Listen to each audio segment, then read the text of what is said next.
We're rolling out the biggest maintenance program we've ever done in Northern Region. Some of the works include road widening, shoulder sealing, intersection improvement works, pavement rehabilitation, a lot of sprayed sealing work.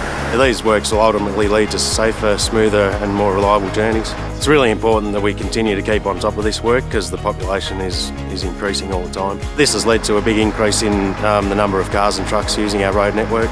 That's the reason for the deterioration that we're getting at the moment. Once this work's completed, the roads are much more durable and less likely to deteriorate. Our goal with the maintenance works is to improve the network of the road, so it's a smoother, reliable journey, less likelihood of people running off the road. The work we're doing in this region is really important to support the local industries as well as general road users. It's challenging, but we're up for the task.